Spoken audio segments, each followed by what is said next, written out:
Good afternoon and welcome to our Early Careers webinar on CV writing and interview tips. My name is Christy Hamilton and I am the Professional Development Coordinator here at CIEEM. I oversee our degree accreditation scheme, conferences, webinars and CPD. I'm also joined by others from the Secretariat who will now introduce themselves. So my name's Drew Linus. I'm the Volunteer Engagement Officer at CIEEM, relatively new in the post, and it's my job to oversee all volunteering operations at the Institute. So I'm Saz Hayward. I work in the membership team as membership officer, and I look after kind of student, qualifying, associate and full membership applications, and trying to develop and look after our sort of early career grades. I'm Sian Keir. I'm the Professional Development Officer at CIEEM. My role is primarily overseeing our training programme and also increasingly working with students and those earlier in their career to enhance their career development. Fab, thank you. So you'll be hearing from us, but also employers in the sector, and we'll all be sharing our top tips with you. Before we begin, we will be doing a question and answer session at the end, but please do feel free to send in your questions throughout. The way to do this is there's a Q&A button at the top of your screen, and just pop your answer in and press submit. I'll now hand over to Saz, who will talk about what CIEEM does. So CIEEM is a professional membership body for those who study or practice the professions of ecology and environmental management.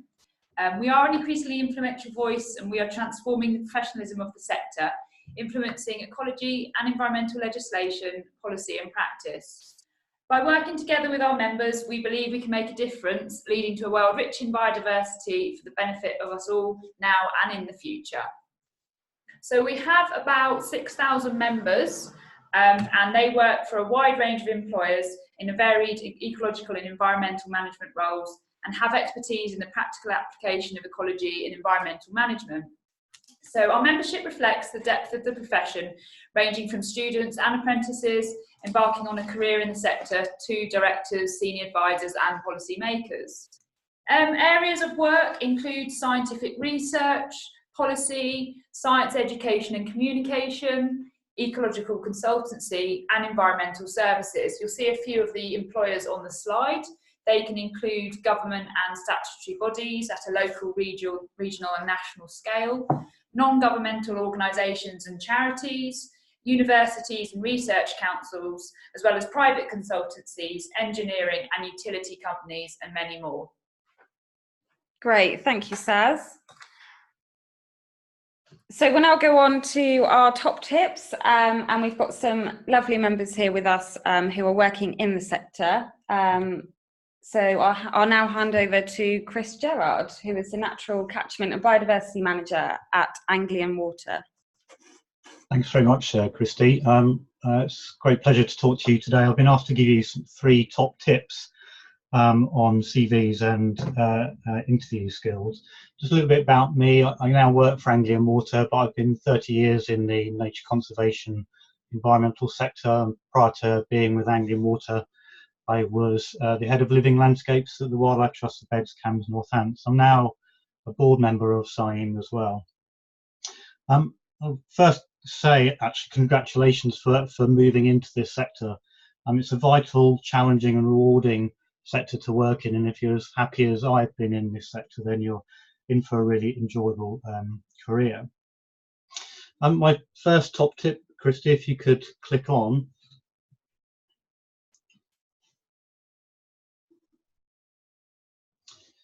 So my first top tip there is to customize your CV. It can be difficult if you're applying for lots of jobs, but I think this is really important. A couple of months ago, I had to review about 75 CVs for a paid internship with Anglian Water.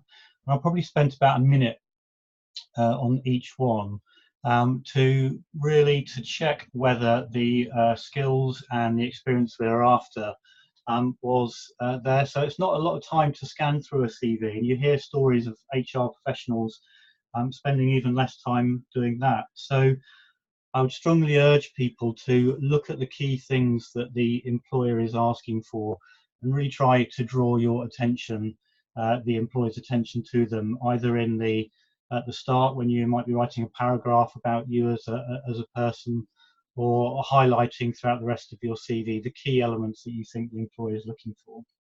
And so really important one, because we do spend such little time potentially looking at those CVs. My next one, Christy, is about weaknesses in your application. So the fact that you've been invited to interview must suggest that the employer thinks you've got a good chance of getting the job, but it's also possible that you are actually missing a few skills and gaps in the things that the employer is looking for. So I think it's actually been proven that this is a key thing to try and do, which is to highlight those weaknesses before they do. If they're looking for something that you haven't got, the chances are they are going to raise it. So it looks much better to the employer if you're actually drawing their attention to that fact before they do. But critically, the important thing to do is tell those employers how you are or how you will fill those gaps. So you might have some experience that you don't have, but you can demonstrate that you're getting it through perhaps volunteering with a conservation organisation, or you're getting some CPD to fill those gaps, to demonstrate to them how you're proactively making sure that you're filling your CV with the skills that they're really after. And what that does is demonstrate that you're being really proactive, not just about the thing that you're missing, but also proactive as an individual, and that you're always looking to develop your skills and your qualifications, looking to grow as an environmental professional. My final top tip, Christy, is about asking questions at the end. And I've got countless experience of interviewing people, and at the end they say they don't have any questions to ask, or they say that all of their questions have been asked in the course of that interview. Frankly, that's really not good enough, for two reasons. One is that you're potentially going to commit yourself to this company or conservation charity or statutory agency for a few years at the very least. And this is your opportunity to ask about them as an organisation. You have some power in this dynamic. You want to know whether they're an organisation that you want to work for, as well as them checking out whether they want you to be working for them. So you have to ask some questions, because you need to clarify things, and after you've gone away, if you get the job offer, you really need to make up your mind whether they're people that you want to work for or not. Now, it could be the case that genuinely all the questions you were first thinking of have been answered. So it's always good to have some stock questions in your back pocket if you want to check up on some other aspects of them. So you might ask questions like, what projects or initiatives have they got coming up? What's the vision for the organisation over the next 5 or 10 years?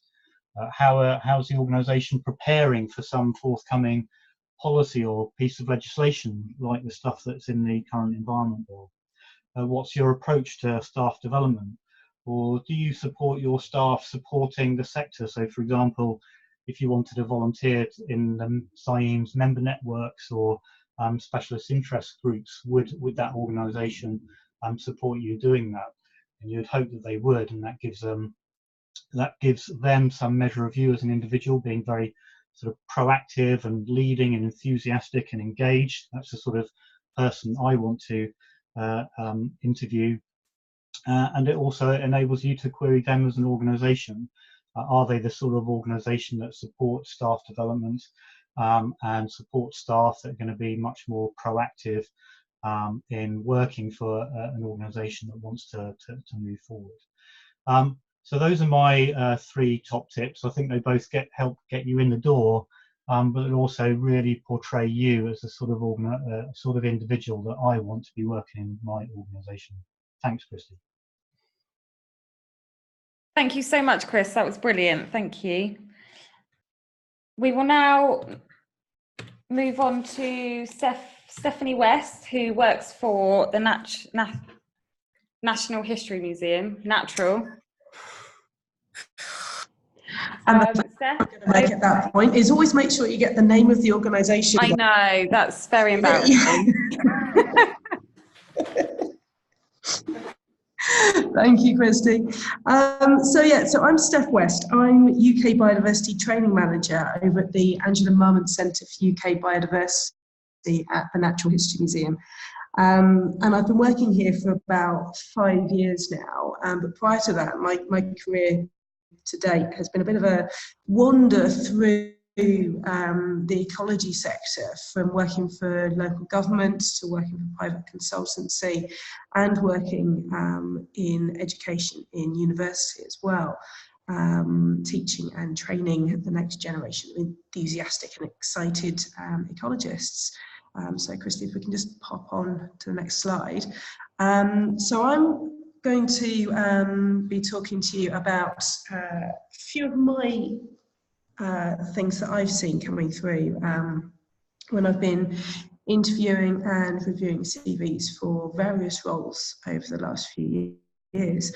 And first and foremost, I actually want to go before you write the CV, and that's a bit about you. And first of all, the biggest point that I would note is that I see so many CVs and so many job applications where I see no evidence of someone actually being interested in the subject. They may have got a great degree, they may have got some work experience and things like that, but I don't see that passion for discovering the natural world, for identification, for going out and making biological records. And that for me is something which is pretty key. Someone that's gone beyond what just their degree has given them and is getting involved in the local wildlife trust, or getting themselves involved in CIEEM through some of the committees or some of the local regional work, going along to courses, going along and bothering local wildlife experts and finding out stuff about the local area, or even just recording what comes to their back garden or their window box. All of that stuff makes me interested in them because they're showing me passion and enthusiasm for wildlife, for ecology, and that's what I'm actually really interested in. Also as well, what we find is that we get a lot of people applying and they're not showing us the surrounding skills around ecology. Again, they've potentially got a great degree, but they're not showing us that they necessarily know how to manage a project or how to start thinking about managing a project, how they can take the skills they've already developed through doing their dissertations and things like that, how they can actually apply them to a real world situation. So if you know that you've already got gaps around IT, perhaps you don't know how to use Excel or PowerPoint, go away and learn it before you start writing it on your CV. Not sure how to write a report? Well, the best way to start doing that is to look at some of them. Go onto the local planning authority's website and download some of the ecological reports and actually see what goes into them, and perhaps even where you can do better, because they're not always perfect. If you're not sure about public speaking and public engagement, again, that could be a really great opportunity to show what amazing stuff you've done already. Offer to your local natural history group. Could you go and do a presentation about your dissertation? Could you go to the local community centre and talk about what you found while you've been recording in your back garden, and enthuse other people about natural history? All those sorts of things which are interesting and fun things to do, but actually going to build up skills that you potentially need for your CV and to get into a career. We can skip on to the next slide, Kirsty. When it comes to your CV itself, a CV needs to be short and punchy, and it needs to grab my attention. Taking up half a page to give me a list of your GCSEs isn't necessarily the best use of space. You haven't got very much time or space to sell yourself in that situation. So knowing that you've got 9 GCSEs is great, but I don't necessarily need to know every single subject and every single grade there, particularly if you've got further down your education into a degree and beyond.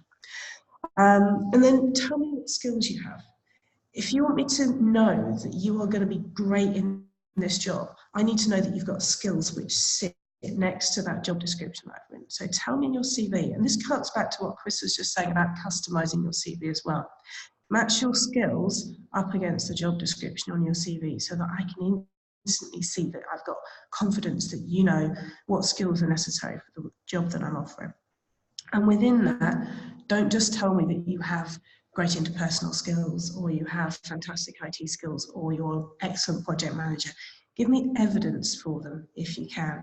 So tell me what surveys you've done and things like that, but actually have you got the real evidence to back up what you're saying in that CV? Obviously that's something I will be testing more in an interview, but actually giving an evidence-based CV is really, really strong. And the other point that I'm just going to note on CVs, because I know we're going to cover lots and lots of different aspects of them today, but do consider leaving off your date of birth, ethnicity, gender, all that sort of thing. Within recruitment, we're always trying to remove any opportunity for unconscious bias. There are confidential recruitment data forms, which you will normally see with most applications, which will cover all of that. As the actual recruiting manager, I don't see that. That just goes to HR and it's just part of our data collation. Don't then remove the opportunity for us as your interviewers and the people assessing your CV to have any unconscious bias coming in there. Don't put them on there because we don't need to see them. We need to see the information about you as a person developing in their career. We can go on to the next slide. And then at the interview itself, well, the interview itself and the success of it quite often will depend on how much donkey work you put in the background before you even get to the interview. So when you've got that invitation to interview, make sure you sat down, you've built yourself a set of examples with good evidence, as I just mentioned, that you can use in different scenarios that demonstrate your skills. So something that you can use which shows an opportunity to use different survey techniques or an opportunity to engage with the public about the work that you've done, or something where you can bring in project management or IT skills, those sorts of things. Make sure you've got that in your back pocket, ready to pull out depending on what questions they ask. Make sure you look at the job description. I've seen people forget to save the job description when they've been applying. It's really important you do that so that you can go through that job description and actually look at what their requirements are. They'll have a set of bullet points on their job description, which will be the essential and desirable criteria for what they're interviewing, the job that they're interviewing for. One interesting challenge can be not necessarily just to come up with a list of how you meet those job descriptions, but actually try to write some interview questions from the job descriptions. See how you might phrase a question around a particular essential criteria on that job description. That can then focus the mind a little bit on how you might answer that question if you can start to think about it the other way around. When you've got that interview request, make sure you check through carefully what tasks you might need to complete. Are you going to need to go out in the field with a clipboard? So do you need to remember to bring walking boots and not just turn up wearing 4-inch stilettos? And if you've been asked to prepare and give a presentation as part of your interview, make sure you've double checked if you've got access to computer and PowerPoint before you spend 2 days writing all your slides to then discover on the day that you've got nothing to actually show them on. Having notes with you at the interview is fine. You're more than welcome to bring along notes or additional material with you, as is taking notes. So feel free that you can take that pause just to jot down a couple of quick notes. Some questions can be quite long, and actually just writing down a few words just as a little prompt to make sure that you don't forget any element of the question can be quite useful for some people. And when you're turning up, make sure you've thought about what you're going to wear. Make sure you look like you care. It doesn't mean to say you necessarily have to turn up in a 3-piece suit, but do think about how you're actually going to present yourself at the interview. And if you can, try to arrive a little bit early. You don't want to walk into the interview flustered from having run down the road if you can avoid it. It can also be quite useful, just in case they're running a little bit early, and it always looks quite nice if you're there ready and raring to go as well. I always remember my very first successful job was for Hampshire County Council as assistant ecologist back in, 2001, I think, which suddenly makes me feel very old. But I remember sitting there and I got there 15 minutes early and I didn't have a book with me, so I was just sat in the waiting room. And there's a huge picture on the wall of the geology of Hampshire. Okay, well, I don't know anything about Hampshire very much, so I just looked at the map and went, okay, there's a nice big bit of chalk coming through. There's some acid soils probably on some of those bits. And the first question, I've told my old manager this, but the very first question that I was asked when I walked into the interview was, what do you know about the geology of Hampshire? Now, I'm pretty certain that wasn't a deliberate question to see if we've been paying attention in the waiting room. But sometimes you have to take the luck where it is, and sometimes luck can be also very handy at interviews as well. I think that's everything from me, other than just to say good luck to everyone who is applying for jobs at the moment. It can feel like a long slog, but it's definitely worth it in the end. The careers in ecology are incredibly rewarding, so very best of luck. Thank you so much, Steph. That was brilliant. Thank you. So next up we have Harriet Webb, who works for Jacobs. So over to you, Harriet.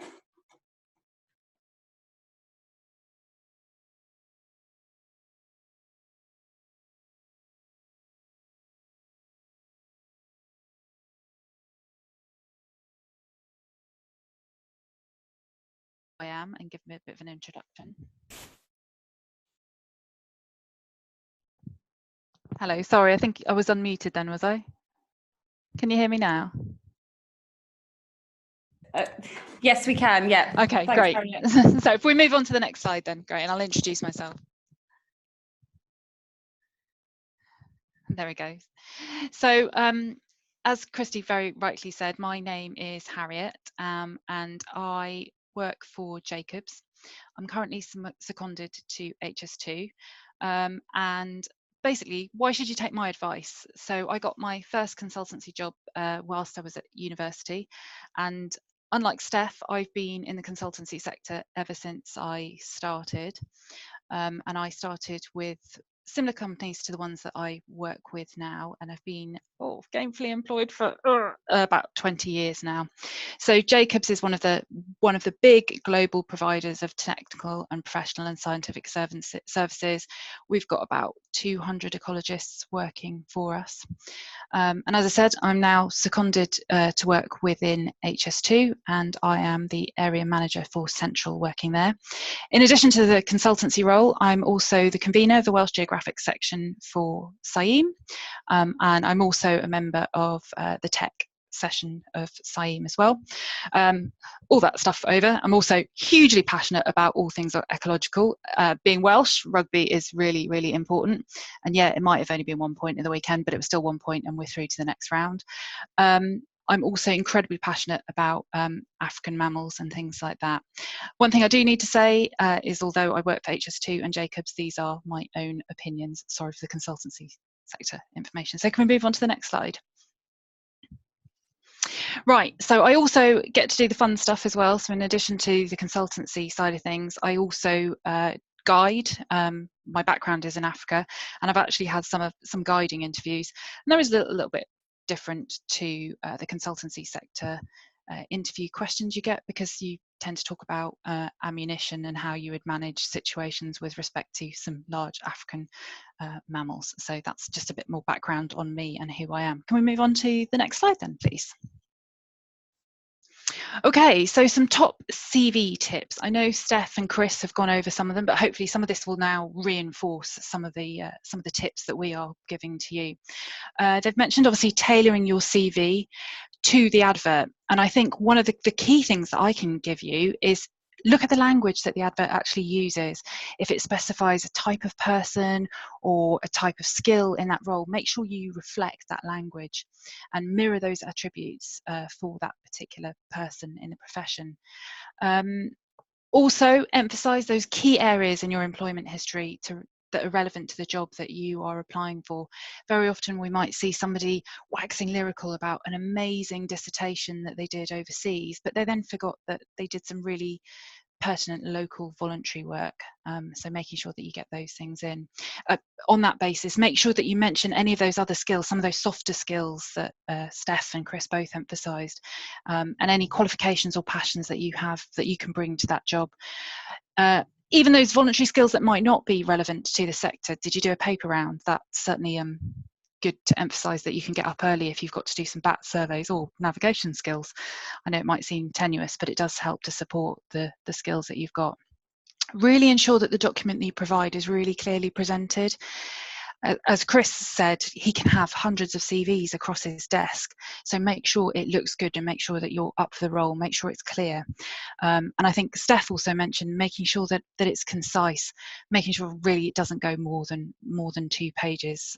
Sort of as employers, we only have a short period of time within which to gauge whether we want to take that person through to the next stages. So yeah, making it really short, concise, and to the point. Make sure that you format the headings of the CV so you don't miss out anything. I know Steph mentioned clearly about not including things that could include gender bias and things, but I think it's important that you do have key information with regards to your contact details, making sure, double check, is that contact number up to date and is that email address up to date? Because as I'm sure you can understand, if we're interviewing a number of people and it takes us a bit of time to get hold of that person, we might just move on to the next person. And making sure you've got a sensible email address. I think I did have one CV with big furry mammoth or something, so yeah, maybe making sure it's professional. Your education history, as Steph quite rightfully said, it's really important, and making sure it's pertinent to the most recent education that you've got.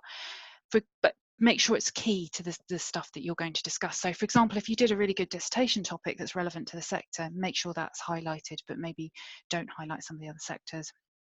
Employment history, we've had a few recently that I've seen which sort of start with long-term history paper round, as I previously said, but make sure you've got the most current stuff up to date, because obviously when we're looking at a CV, we're going to look at what we can see first and quickly.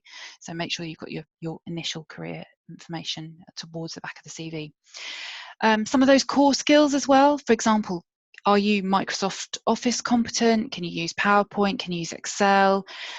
Thinking about some of those things, and then make sure you've got your technical skills emphasised, and that harks back to what are the skills that are required in the advert. If you've got those skills that are detailed in that advert, make sure you've got them there. And I said, obviously, get your geek on, make sure those technical skills are enhanced. The other thing that's quite important to the consultancy sector is making sure that you've got anything else with respect to health and safety skills. Have you done some first aid training? There's also a number of sort of safety training things that you may well have done for the sector. Maybe if you've done some volunteering and you've picked those up and include them. And likewise, as both Steph and Chris said, making sure your passion and your hobbies and your interests are listed to make sure you've got that whole rounded approach to ecology. It makes you interesting, it makes you stand out, it makes us want to talk to you further. Can we move on to the next slide, please? Okay, so these are some of the things I think are critical to ecologists in the consultancy sector. And these are some of the things in addition to the job description, that I really feel that people should make sure they get across, both in your CV and in your interview skills. So we've mentioned about the passionate side of things, making sure that you're prepared to stand up for what you believe in and environmental protection, because at the end of the day, that's one of the reasons that we're all here and one of the reasons that we want to work in the sector. You've also got to be pretty robust. Certainly in the consultancy sector, you, as I said, you have to stand up for yourself. You often have to break the bad news to consultancy in the construction centre. So make sure that you show that you're able to stand up for what you believe in. Knowing your field skills, knowing your ecological field skills. I think some of the guys have mentioned about volunteering and getting involved. Those phase 1 skills and those critical skills to the field. Again, look at the advert, identify those skills that you need to have. Communication skills are also really, really important. Are you able to talk on the phone? Are you happy talking to a wide variety of people? You might be talking to people who are at the highest level of an organisation, who might be very financially driven. You might then be talking to somebody who has more softer vocational skills, for example, children in schools, or you might be talking to a construction team. Can you address that communication to that environment? The other thing that's quite important when you're starting out in the consultancy sector is, are you fit for purpose for the job? I'm not saying that people can't do the job, but making sure that you are able to do the tasks that are put in front of you. Often early career ecologists spend a lot of time out on site, climbing, walking, undertaking activities and being aware of that fitness, carrying sort of large amounts of kit, and undertaking surveys for things. The other thing I often ask ecologists as well is, are you scared of animals? The number of times that I come across someone who, you know, we've got to do a survey and they're actually a bit afraid of animals. There's no reason why you can't be afraid of animals, but knowing those coping mechanisms and knowing how you get around them. Legislation is also really pertinent to the consultancy sector. We're not expecting you to be a full-time barrister or anything like that, but just making sure you've got a good understanding of legislation in the Wildlife and Countryside Act surrounding that. Report writing, one of my top tips for building up your report writing skills is by finding some ecological reports online, Googling them and reading them online, and be up to date with them. The other thing that really helps is, are you prepared to travel and have a clean driving license, because that's one of the key skills in the ecological consultancy sector. Probably one of my top tips is networking. Again, you'll get networking through voluntary activities, through making contacts, and potentially stalking the people who you want in the job. Obviously, I'm not condoning stalking, but there can be a bit of professional stalking. That person's job, I really like that job.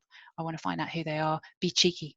Ask them how they got that job and the tips that they would give you for that role. Can we move on to the next slide, and we'll go quickly through some interview.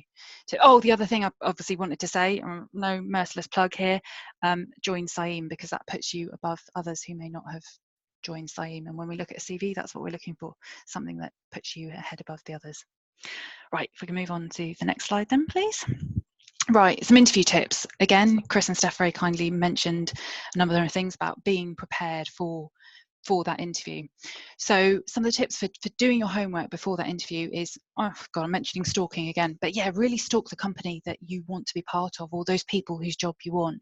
You can do that through LinkedIn, through voluntary organisations, asking people, shadowing, mentoring. CIEEM's got a mentoring platform, another merciless plug there, CIEEM. So using those platforms to get you the best access you can to that company. Beforehand, ask what the interview will include. Particularly with the consultancy sector, there's often competency tests, or you might be asked to do a report in a specific time frame. So again, be forewarned and prepared. Also, ask others who may have done interviews at that site and see if they can give you some top tips from the competency test. So for example, is it going to be a bit of a plant ID? Are you going to be expected to write a mini ecological assessment for that site? I think the guys all previously mentioned about don't be late, have a plan, be prepared for how you're going to get to the site, and if you are likely to be late, make sure you phone ahead. So make sure you've got the contact details of the people that you're attending. The other thing I think is really important to remember is we're interviewing you because we want you to be good. We want a good candidate in place. So I think it's important to remember that we're willing for you and rooting for you as well. So bear that in mind when you go to the interview. And that leads me on to sort of mention body language as well during interviews. Obviously, they are a really stressful situation for everybody involved, but make sure that you're smiling and breathing. Obviously, not like a creepy, scary person, but do take the time to sort of have open body language, but be confident as well.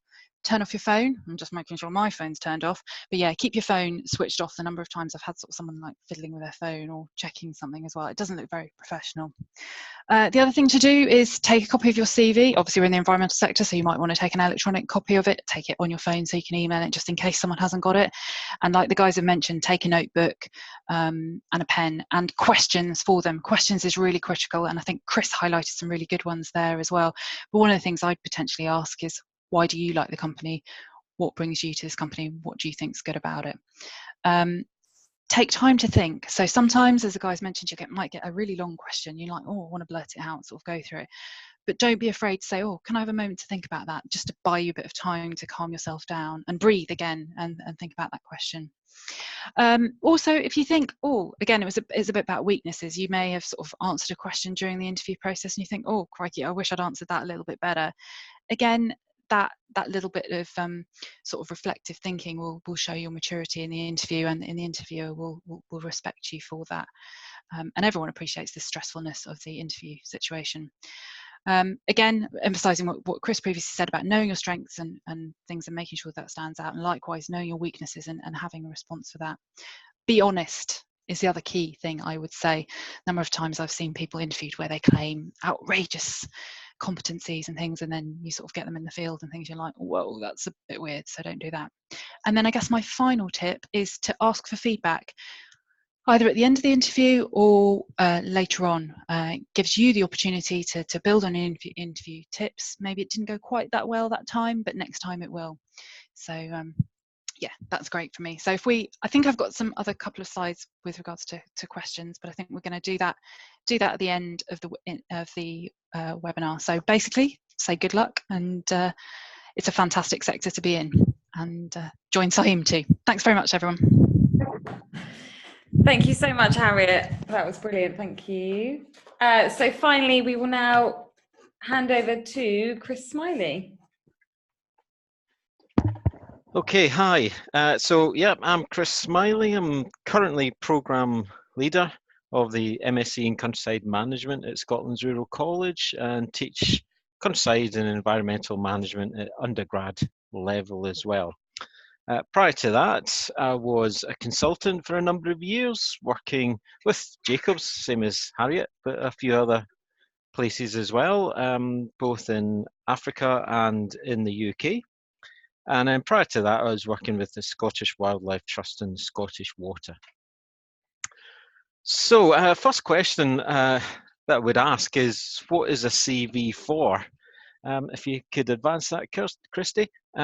Usually people will say it's something like to get a job. But if you just keep that up, Christy, that's not actually the correct answer. If you advance one, Christy, it's actually to get an interview, not a job. So that changes the whole nature of what your CV actually is for. You only want it to be good enough for your job. Don't put curriculum vitae at the top, that doesn't matter. Put your name, put it in bold, put it in large letters. And as somebody has already previously said, for the email, make it a professional email. I've had one, I won't tell you what it was, but it began with a C, which was pretty ridiculous. You might think you have to put your degree at the top of your CV, but you don't. So as it says, make relevant skills obvious. If you advance one, Christy. If you're going for a job as a forestry worker, then perhaps it's actually the chainsaw certificate that is the most important. So make sure that's near the top so everyone knows what you're doing.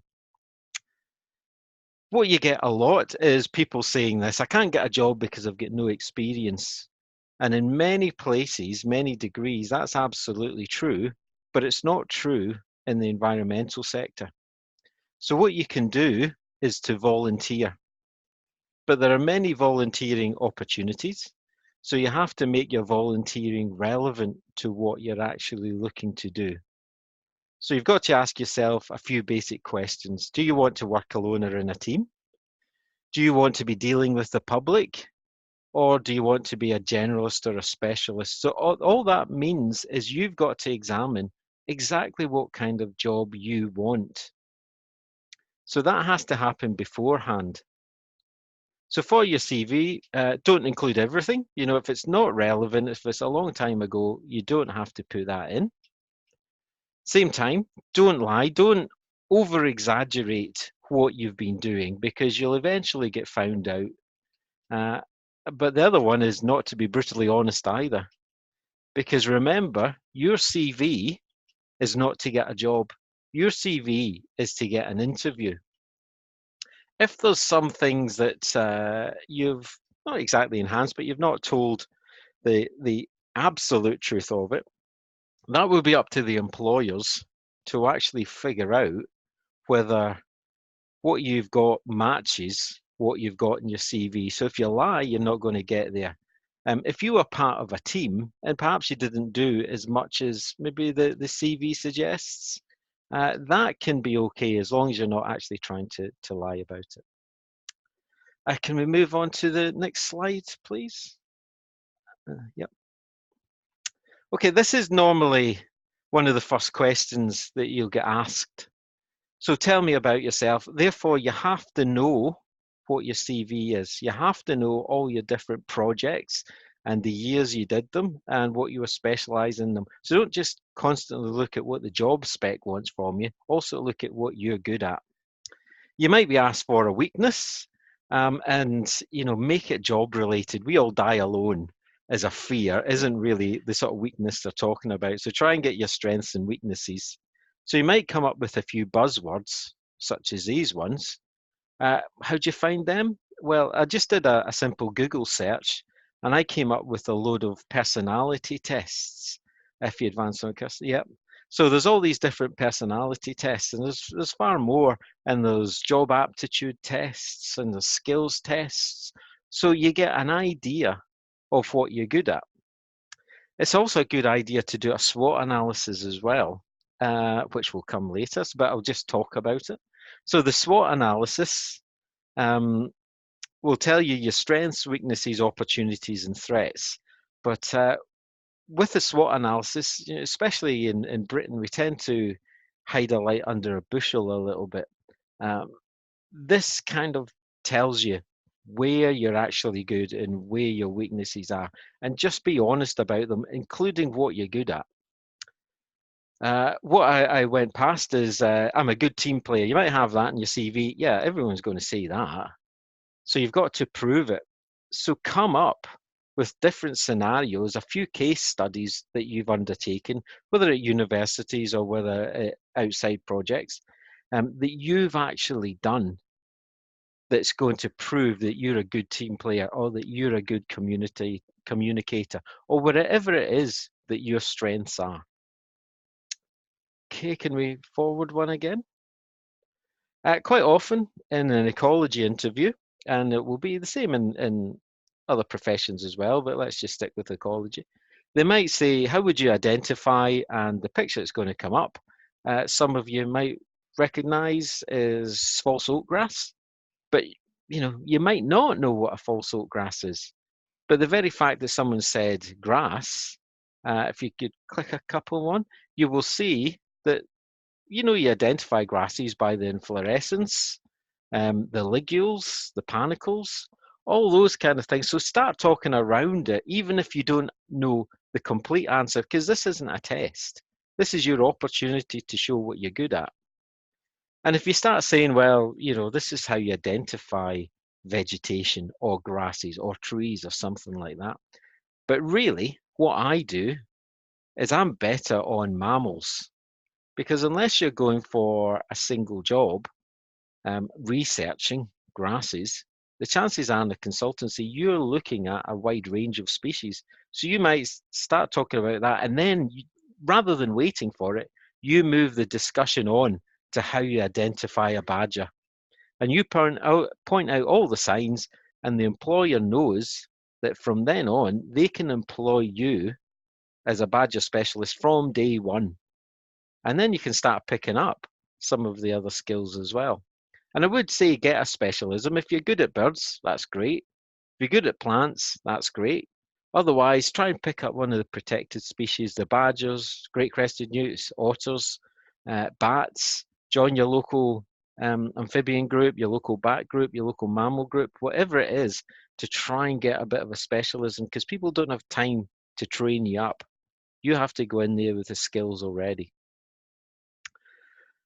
One of the other things you might talk about is your qualification. So you might have the countryside management MSc or whatever it is you happen to have.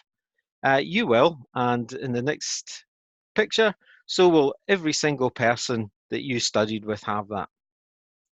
It's a great thing to have, but you want to make that even more detailed. So if you click on the next one, start talking about some of the projects you did, some of the essays you did, some things that make you an expert above anyone else. And that really sort of sets you above some other person. And my last thing is to really say, be confident. Nobody knows that actually you're quite a shy person, and when you come in, you might hide away somewhere.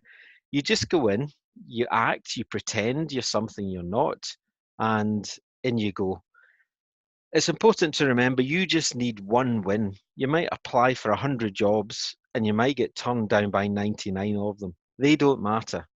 If you get that one, and maybe it's only 70% of what you want to do, but that's still gaining you experience. That's a leap forward. It's only that one goal is what you need. And that's my project. Well, that's my presentation. So thanks very much. Thank you so much, Chris. Thank you. Following on from these brilliant top tips that we've heard about, CPD is also so important to help with your career progression. And CPD comes in many forms, such as bite-sized online webinar sessions, which ensure that you can access key updates from presenters who are experts in the field, such as this webinar. CIEEM also have an online tool that helps you record any professional development whilst building on what you've already learned at university. For example, if you've read relevant literature, you take part in a webinar, you go to an event, or you volunteer, you can record it via our tool. And CPD just helps develop skills and knowledge further to progress your career. And CIEEM offer discounted training and events, as well as free places on our conferences. So you can also take advantage of those. You can also get involved with your local member networks, which Drew will talk about shortly. Here's just a few examples of different types of CPD that you may already be doing or you'd quite like to do, and you can find this diagram on our website. So just a few examples: keeping a blog, private reading, studying, supervised research, volunteer work, mentoring. Yeah, there's many ways to complete CPD. So yeah, do take a look at this diagram. So we've got a bit of other information that might help you feel a bit more informed, build skills and sort of be interview ready. We sort of suggest that you do access and filter and utilise the information that's out there, so news and articles to keep up to date with the profession. CIEEM publications do include quarterly magazines, e-news and policy briefings. We also have a competency framework that's really a useful document to see what the transferable and technical skills that are needed and that some of our speakers may have already mentioned. Competencies are activities you need to be able to perform to do your job well. So it's just kind of a good document. It's a bit of an information overload, but it could be something to refer to see what those transferable and technical skills are. Also be aware of CIEEM's guidance documents. These share best practice for surveying and practice methods and cover a range of species and habitats. They're invaluable sources of good practice and industry guidance that employers will use. If you're thinking about work experience in the sector, we also have some guidance on undertaking work experience in ecology and environmental management. That's available to our members. Do raise your profile by joining discussion groups across social media, and you can put your student project forward for CIEEM's annual awards, and that's a ceremony that celebrates and champions our members. Also, you can access our new mentoring platform. That's going to be open to mentees in the new year, so that's something to look out for. And attend what you can within your time and financial limits. It's networking gets mentioned, but you can network with practitioners at conferences and local group events and talks and online. And Drew's going to talk a bit more about being involved with our member networks. Yeah, thank you very much, Saz. So as you may have remembered from earlier, my background is particularly in volunteering. And first of all, I just want to quickly stress that if you don't have any volunteering on your CV at the moment, it's definitely something worth thinking about, because I can guarantee that someone you'll be competing with at a job interview will have volunteering experience. And it's really worth thinking about it on a skills-based level, so thinking about what skills you really want to develop, what skills really apply for the area of the sector that you're particularly interested in encroaching on. Yes, it's a wonderful thing to go away for a few weeks to the Seychelles to look after turtles. A lot of people do that, and I'm sure it's a wonderful experience, but does that kind of volunteering really get you the skills that you need for that job and to get you into the sector? So just something worth thinking about. One of the most common questions we get from students is, how do I meet professionals in my area within the sector? Because believe it or not, the sector is a very, very small world. People talk, people know each other, and the quicker you get your name out there that you are someone who is interested and keen to get a job in the sector, and particularly locally, the more likely you are to get a job. And members networks give you a really good opportunity to do that. CIEEM has 11 geographical members networks across the country, and they're all, say, assigned to a certain area. They're volunteer-led groups who run workshops and field events and that sort of thing to help you gain some skills that you are looking for to get you your first step on that job ladder. They're also a really good way, say, of just meeting those local professionals in your area, getting an idea of what they do, getting your name out there, getting some contacts from them directly. So it's really worth having a look on our website, on the members network sector, find out where your closest geographical members network is, and try and attend one of their events if possible. There's also some special interest groups out there as well, including marine and coastal, ecological restoration, habitat creation, and academic focused groups as well. So worth getting involved in those where you can. Okay, next slide. Okay, and also worth bearing in mind that a lot of our members networks are looking for volunteers at the moment, particularly for the student representative post. In order to apply to be a student representative in a members network, you have to be a student member of CIEEM first and foremost. But the main objective of that role is to represent the voice of students in your geographical area, really showcase and celebrate CIEEM in your local area to students, try and get them involved in what we do and get them involved in that local members network that you're representing, and also to attend careers fairs, attend university events, that sort of thing, to really encourage and promote student involvement. So that may well be something that you want to consider. There's more information about those volunteering roles again on our website in the members area. Okay, so as some of our speakers mentioned earlier, going to an interview with skills already in the bag can be a huge advantage. One way of doing this is by attending formal training courses, which not only boost your CV, but can also help with your overall mobility. CIEEM run around 150 training courses each year across a huge variety of topics. Courses are delivered across the UK and Ireland, and we move the courses around the country to ensure good geographical coverage. Many of our courses are beginner level, which means they are suitable for students, graduates, and those early in their career, or those who have little or no experience.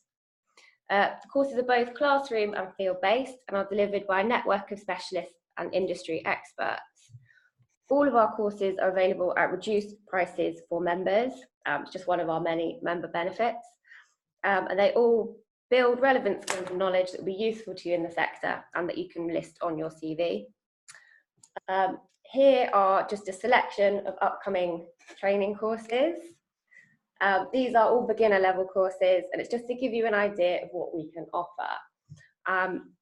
Given that we're now moving into the winter months, most of the upcoming courses are classroom based, but there is a full listing of courses on our website, which will give you a better idea of the broad spectrum of subjects that we cover.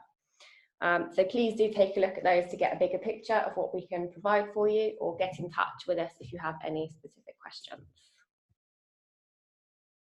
So Harry already did a plug for us in becoming a student member, but we do support a large number of students, graduate and qualifying members who are starting out in their career in the sector. And we need you, as you are the next generation, of helping us with our vision. The unique mix of members, such as the inspiring ones you've heard from today, is one of CIEEM's core strengths, and it does make networking and meeting people within CIEEM a particularly worthwhile and sort of stimulating experience. Student membership costs only £25, free for those studying on a CIEEM accredited course, and it is a one-page form. We also have qualifying membership. That's also an option for those not studying, who are still early in their career, or maybe trying to get back into the sector. As mentioned, it's chances to engage and get involved it really could enhance your CV and help you improve your employability. Many employers in the sector are specifically asking that you are a member or are eligible to become a member of CIEEM. They can ask for this information in the job description or person specification, so just keep an eye out for it. And yeah, just please do contact the team here if you want any information, or the competency framework that I mentioned is on our website, or you can contact me because I'd be happy to try and help put you in the right direction. Thanks, Saz. Just following on for that, if you are a CIEEM member or you'd like to become one and you're interested in our free places at conferences, we have our upcoming autumn conference in Llandudno on planning for success, maximising biodiversity through planning and strategic land use management. So if you're interested in applying for the free place, please do send me an email on christyhamilton@cieem.net. And just very quickly, I want to make a final point about social media and how it can be used for networking. So social media, depending on how you use it, can either be your best friend or your worst enemy. It's really important to just remember what things you are posting on your social media accounts that you already have existing, what is public, what is not, because I can guarantee that a lot of employers will have a look at your social media pages before interview just to get a feel for who you are. So just be careful what content you're posting on there. But if you're really good with social media, it's a great way to showcase that you are a keen naturalist and getting some really relevant content out there. As Harry and Chris have said before, it's really important to showcase that you are interested in nature and you're doing stuff in your spare time to promote and get involved with nature. So it's a really great way of showcasing that to the public and also potential employers. It's worth having a LinkedIn account if you've not got one already. It's a really good way of connecting with employers and members of the sector, and a really good way of networking with them. And also follow any interested pages or any pages that you might think are relevant to your career. It's a really good way of just getting to know what the current affairs are in the sector, what various organisations are getting involved with, and it's a really good way of looking into what questions you might potentially ask employers as well. If they've got any relevant projects, that sort of thing, you can come forward and it shows that you've done your prep and research before an event. So it's a really good way of getting a feel for the organisation that you're applying for a job with. We've also got all of CIEEM ourselves are on a lot of social media platforms. We're on Twitter, Facebook, LinkedIn, YouTube. So do get involved and do follow our pages to see what we're up to, and you may even see some job adverts up there as well. So worth keeping an eye on. Fabulous, thank you. So we'll now move on to the question and answer session. And I see that we've had a few questions come in already, so I'll just read those out. And Steph, Chris, Harriet and Chris, feel free to jump in whenever you feel like answering a question or it's relevant to you.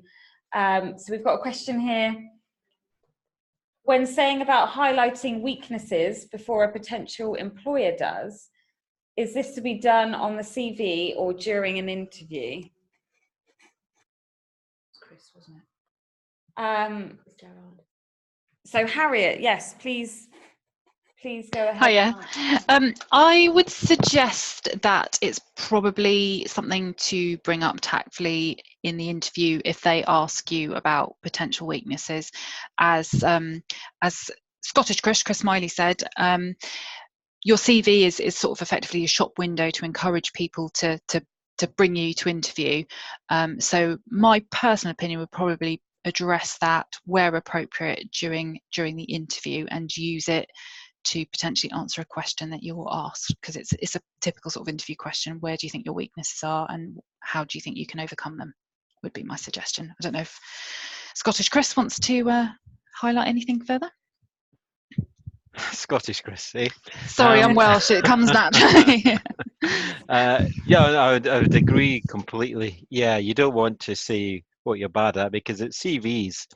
A lot of CVs won't even make it to the principal ecologist or whatever. They'll come to the HR and they'll look and see if there's any spelling mistakes, look and see if they measure against the competencies they've looked at. So no, bring that up at the interview, but also think of ways around it. If you're not if you've got a weakness, how are you going to get round that weakness? Don't make it nonsense, but at the same time, you know, if you've gone for a job as an arachnid researcher, don't say fear of spiders. Try and make it something, you know, for instance, you're not punctual, okay, but you've devised a system around this of having lots of little pop-ups on your phone to remind you to do something. Actually, Chris has just reminded me there of one issue that did crop up, which was a really good example of interview technique in one interview that I was running. And one person did actually highlight that they were a little bit concerned about a couple of their skills that we were asking for, and they'd already gone ahead and booked themselves onto a couple of training courses to address it, because they felt that the job description had highlighted that they did have a weakness in that area. And that to me was an excellent way of saying, yeah, actually I haven't got that, I haven't got the experience of that point, but I'm already going away and addressing it, which was really nice. Great, thank you all so much. We've got another question here from Charlotte. Is it preferable for a CV to be written in the first or third person? Yeah, so I'll come in on here if possible. So I would recommend writing a CV in first person, because your CV is all about you. It's I did this, I did that. We want to really promote your skills, and it's very easy to slip into third person, particularly when you're talking about teamwork and ideas of projects that you've done as a group. But what the CV is really there for is to sell yourself. So therefore, I would refer to everything as I and in first person. I completely agree with that as well. I've read a couple of CVs that have come through written completely in the third person all the way through, to the point of naming themselves, as in, for example, Stephanie West is a fantastic communicator. It just reads very oddly, and it doesn't, to me, put you in a good light when you're reviewing applications. That's great, thank you both. Another question, do you think adding your photo on your CV is a good idea or not? Our heads are shaking in this room. Definitely not. Yeah. No, definitely not.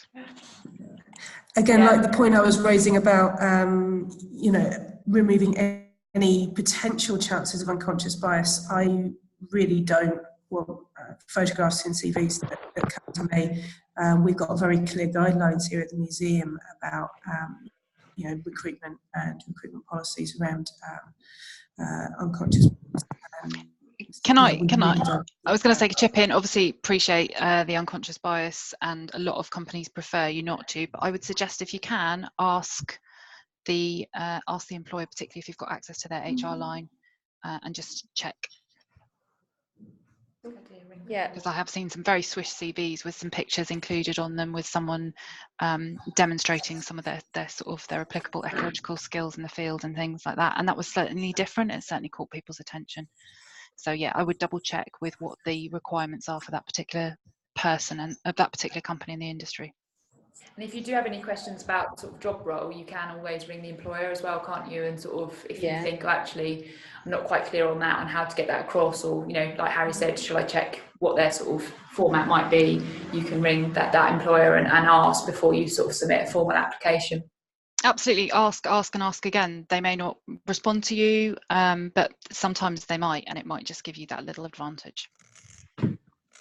Fab, thank you all. Another question here from Rosie. So she says, thank you for doing this webinar. It has given me some really useful information.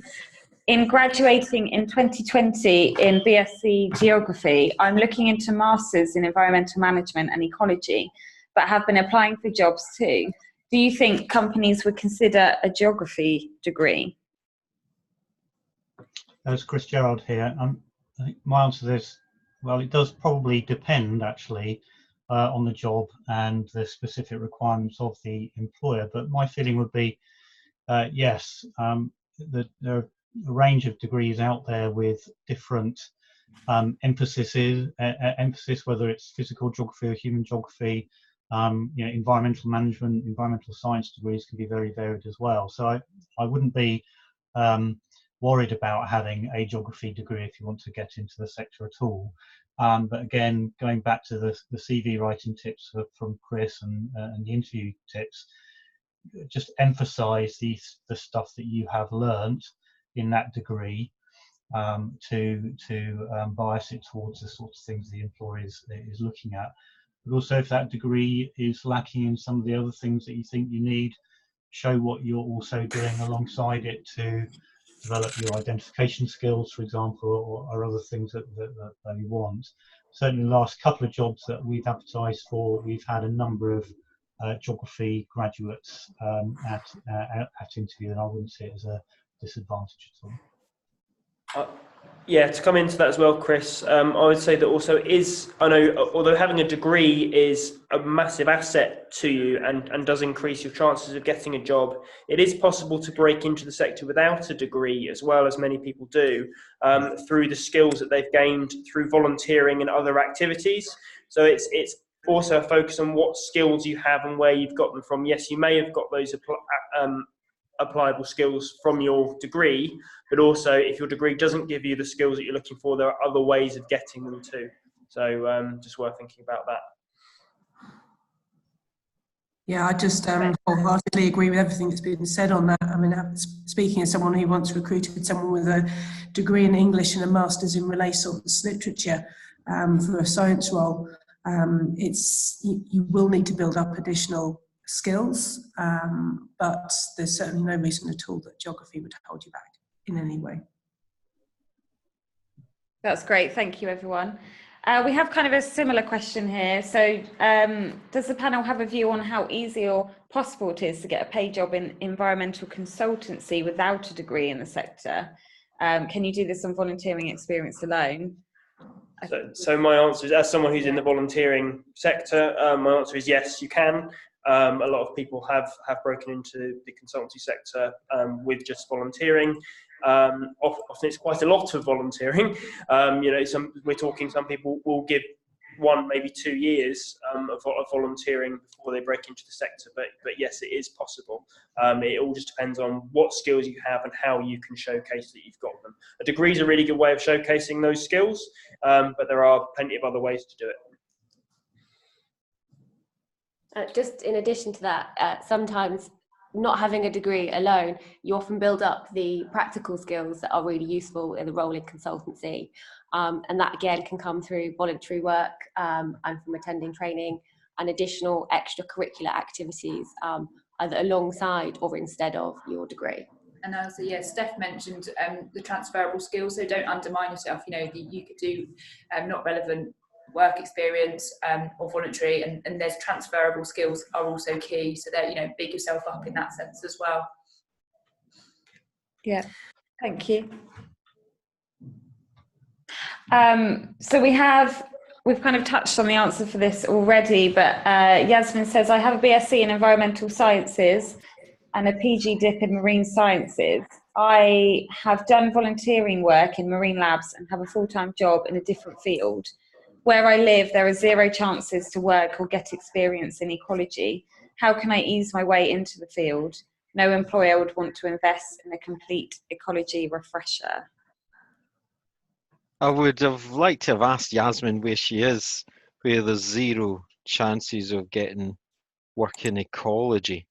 I would, we talk in this country or something? I'd be surprised if that was the case, that there was nothing, because whether that's in the city of London or the Outer Hebrides, there's always somewhere.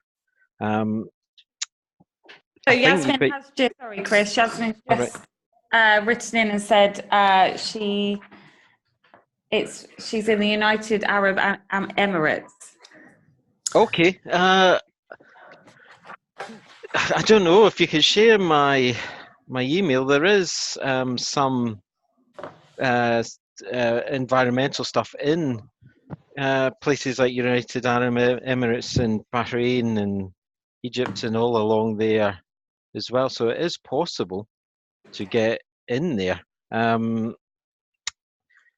Yeah, there are distance learning courses as well. I mean, we've got a couple. We've got a PDA in ecological surveying and an MSc in countryside management. So there are ways of picking up distance learning. If you're talking about coming to the UK to get those skills, that's possible. But if you're talking about living in United Arab Emirates, then there are a few pieces that you'll be wanting to pick up that are relevant to that particular area.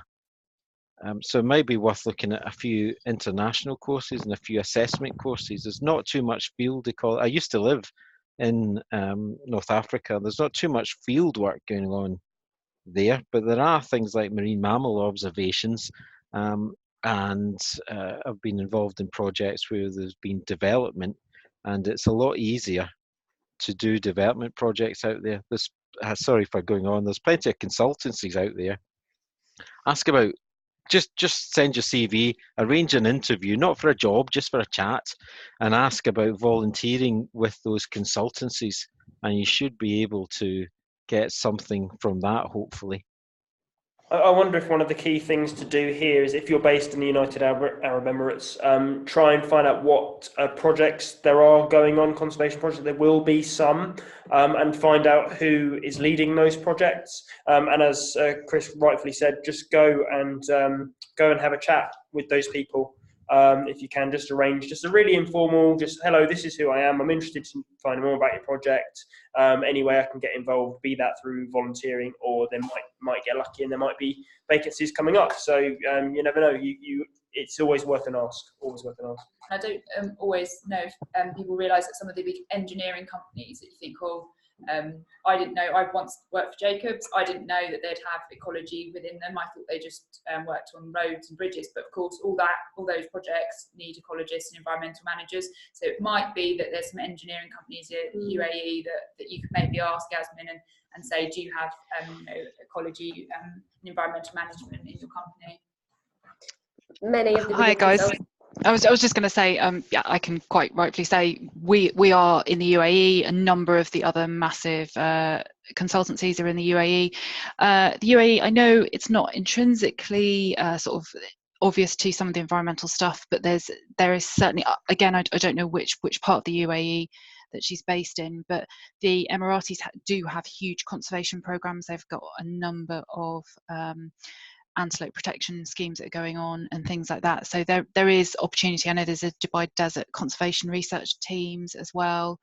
And it's probably worth, again, exploring those. I appreciate it's probably quite a significant effort to get into them, but likewise, try the consultancies as well and ask, if not necessarily an interview, but again, ask if you could shadow or be mentored by somebody in the sector. And yeah, maybe a bit of blanket calling, stalking a few people on LinkedIn, finding out who does work there would help her out. The final thing that might be worth mentioning, and it's applicable wherever you might be in the world, sometimes a great foot in the door with consultancies is their graduate schemes. Quite a few will run quite comprehensive graduate schemes of varying lengths, where they actually invest the time in you to develop your practical skills. And sometimes that can be a quicker way to get a foot in the door rather than applying for jobs that often request a number of years' experience. Great, thank you all. Another question here from Chloe. I graduated with a master's in environmental studies this year. I do not yet have a driving license, but should have one within the next few months. Do you think I should apply for jobs at the moment, knowing I have not yet gained a license? Christy, the next question is also another thing about driving, and basically they're asking there that to get an entry job and any tips for gaining confidence if you aren't a driver. So it might be that there's a kind of driving question. Yeah, and whether they should mention that in the interview. Yeah, if they can't drive. Not every job involves driving. I've worked in consultancies where some of the ecologists weren't able to drive. I think it's a massive, it's like another degree almost. It's a big advantage. But there are people that I know that still can't drive and have been working in ecology for, 15 years now. So yeah, don't put yourself down. Let someone else do that. And there will be a lot of jobs out there where a driving license isn't a requirement as well. If you're at the stage where you're just looking to get your foot on the ladder, once you've got your foot on the ladder, no matter what that job is, it becomes much easier to then move sideways into another job where a driving license may be possible. So don't let that put yourself off at this early stage. I think still apply for jobs, check which ones do and don't need a driving license, and say if getting a job where driving is a requirement and it's a particular area that you're really interested in, maybe that should be your focus for now. It's just getting that under your belt. Great, thank you all. Another question here from Joseph. Lots of employers ask for your entire work history, but that can be quite long. How far really do you need to go back? I found that including only recent relevant jobs or going back, say, 10 years is enough, but what do you think?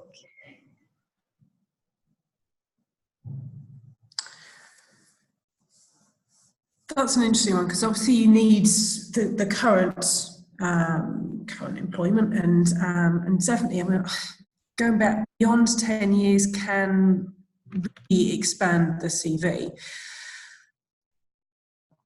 Now, a lot of people, when they're writing CVs, they put down details of the role that they were doing and for each and every job.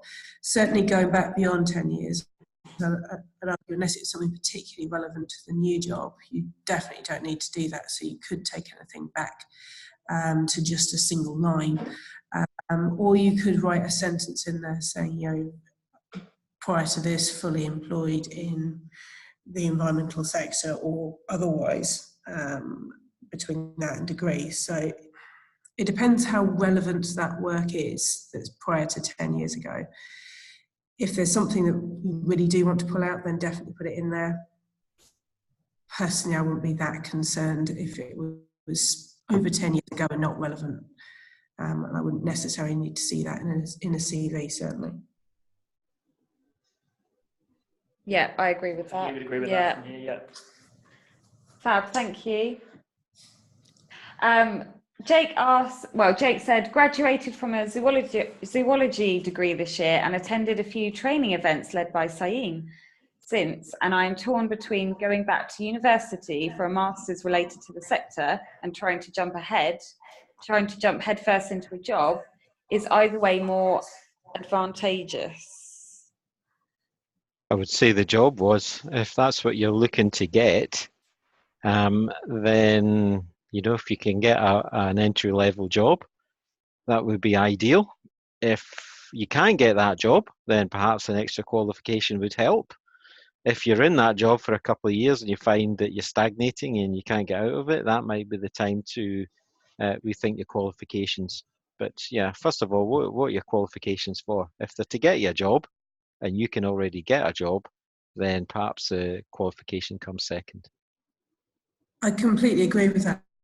The thing as well is that a master's degree doesn't have to be full-time either. There are plenty of part-time options, and some of them, and some as I think Chris mentioned previously, you can do distance learning courses. I did my master's at weekends back in the day, and so that was a course that was run between the Field Studies Council and then Birmingham University. I think it's now Manchester Met, and that's meeting up once a month for a weekend for the actual study periods. So that actually worked really well for me, got me my master's qualification, but at the same time I was working as assistant ecologist. It is tiring, I'll give it that, but that can be another route to consider as well. Yeah, we actually have someone here at CIEEM who's doing that same thing, who's studying for a master's alongside working. So yeah, if it's relevant to you and it's going to help progress your career, definitely worth it. And lots of employers can be quite supportive of staff doing just that as well. Yeah. Great. So another question here, which I think Chris Gerard would like to answer. Is there any benefit or gain in sending a thank you email following an interview? I have been told it can help employers remember you, but I would be worried it could appear brown-nosing, for lack of a better term. Well, I think I don't think there's a downside to it. There may not be an upside either, but I think it's a very low risk strategy. I think it's worth remembering that the entire recruitment process is about reputation management, both for the employer and for the employee. So at the end of the interview, a prospective employee, I would say, should thank the employer for the opportunity to come to interview, to particularly if you really genuinely do feel it's a job that you want, to say how good you feel about the company and that you would be love to be off the job. Then subsequently to that, I think Steph or Harriet mentioned seeking feedback afterwards. So if you don't get the job, it's definitely worth getting feedback, because that will be really helpful for the next interview. And then subsequent to that, following it up with an email, I think is fine.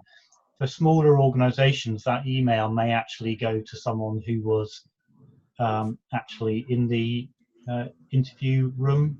For larger organisations, and like mine, for example, that may not actually be the case. But I think it's just about you presenting yourself. So if you're just saying, thank you very much, I had a really good interview, had a great experience with the company, I'd be really interested to hear more, that would go down well, and I certainly wouldn't think it would put an employer off that person in the future. So I agree with that. I'd also encourage, because I know it's worked for me personally, is sending a thank you email after you receive the interview offer, but before the interview. Is just to say thanks very much for going over my application, thanks for offering me the interview. And then that might be an opportunity to engage in a conversation with someone to find out a little bit more about the ins and outs of the role, ask some questions about the company, just get in there a little bit so your name is known before you come into the interview, because they'll think, oh yeah, you're already be above the rest of the candidates then, because they'll think that you're keen and you've done your research and you're investigating. So just something to consider, whether an organisation would appreciate all of a sudden all of their candidates doing that, I'm not sure, but it's something to possibly consider. The other thing, which hopefully won't ever be needed, but should you be invited to interview and for whatever reason you're not able to attend, it can be really useful just to drop the organisation an email and let them know. Particularly with smaller organisations, your name might be remembered, and if you accept an interview and just don't show up, it's a very small sector and you don't want that to be possibly used against you. So just a quick polite email to apologise for not being able to attend is a great way to try and avoid that. I completely agree with that last point, and actually all of them as well, but particularly with the point about if you can't make an interview date, do definitely let people know. For example, we've done several interviews via Skype and things like that, where people haven't been able to get to London because they've been abroad or whatever. So there may be alternative dates or alternative ways of interviewing that the potential employer can offer you as well. That's great, thank you.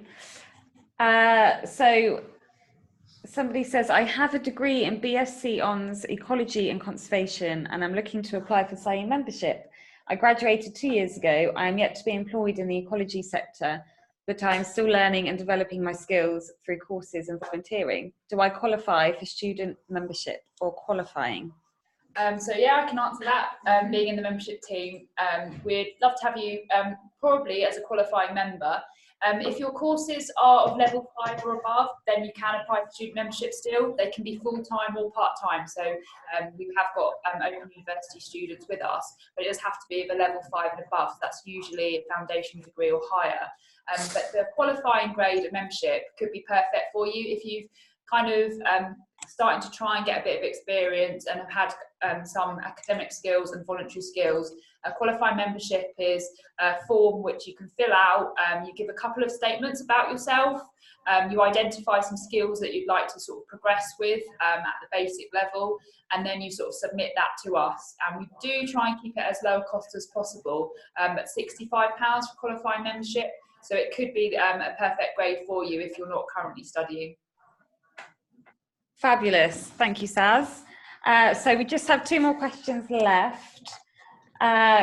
Somebody says, I am a PhD student expecting to submit my thesis in the coming months. I don't necessarily know what level of job I should be applying for.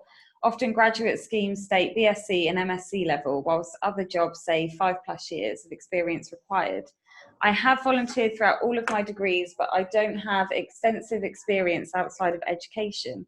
What level jobs should PhD level students be targeting? Any takers? Difficult one, really. PhD qualifies you for being a postdoctoral researcher. Doesn't necessarily qualify you for being a consultant. So you probably need to know the ropes a little bit more. So you probably go in a consultancy as the ecologist grade. So you skip over something like junior or assistant and come in for that sort of grade, above a graduate grade as well. But you would need to learn a few of the ropes to be in the senior grade. So that's what I would say about mid-grade. It's also very much going to depend on the nature of your research as well.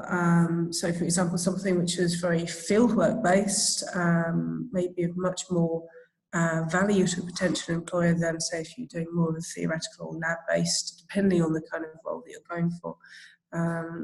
Like Chris said, PhD is typically lining a lot of people up for quite a research-based career, but it can provide an awful lot of skills that are very useful to wider employment as well.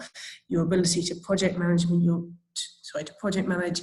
ability to time manage, your ability to write well, are all very, very critical skills. I'd say if you're going for something which is more of a non-research consultancy type role, you really need to be pulling out those other skills that you've developed in addition to any fieldwork skills and things to really jump yourself up those first few levels and go for, say, a consultancy role or something like that.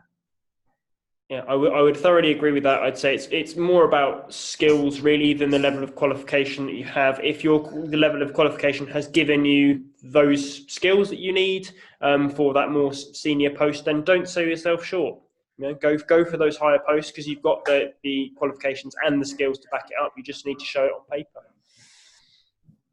Agreed. Thank you. So final question. If early in your career you are looking to develop in relation to what positions are available, would you recommend dedicating personal time to improving specialist or generic skills, i.e. additional licenses, such as trailer protected species, or specialists, i.e. bird ringing, ID, handling, etc.? Depends on the job you want.